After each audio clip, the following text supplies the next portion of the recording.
So polycythemia vera still remains a disease that is often cared for by community oncologists, and that's why it's so important for us to be able to discuss this disease. It's a rare disease. So for example, in our center at the University of Alabama at Birmingham, we see about 50 patients a year among the various hematologists who see the patient. That's a fairly large patient load.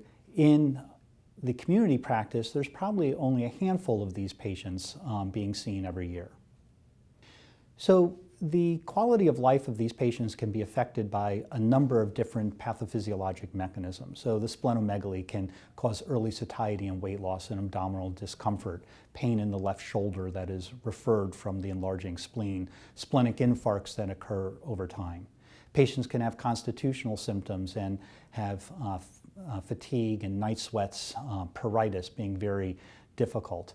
I've seen a number of patients refer to me who've seen a number of other physicians for pruritus, itching without a rash, and been given a number of different creams to help it go away, and it never did. Or sweats being attributed to menopausal symptoms in both men and women, actually. Only to find that the underlying disease process is a myeloproliferative neoplasm. In terms of the actual effects of having an elevated hematocrit, patients can have major thromboembolic events such as pulmonary emboli, myocardial infarctions, strokes. They can also have unusual thrombotic events such as Budd-Chiari syndrome, and then they could have microcirculatory events like migraines with auras, dizziness, tinnitus. Patients can have erythromelalgia, which is red, painful hands or feet due to these microcirculatory problems.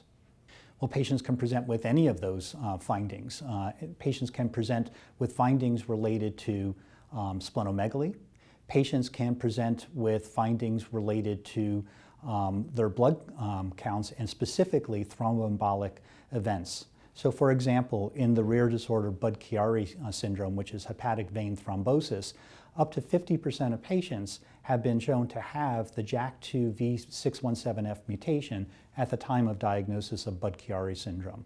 And so patients with unexplained thromboembolic events should be screened for polycythemia vera since intervention is so important in that disorder.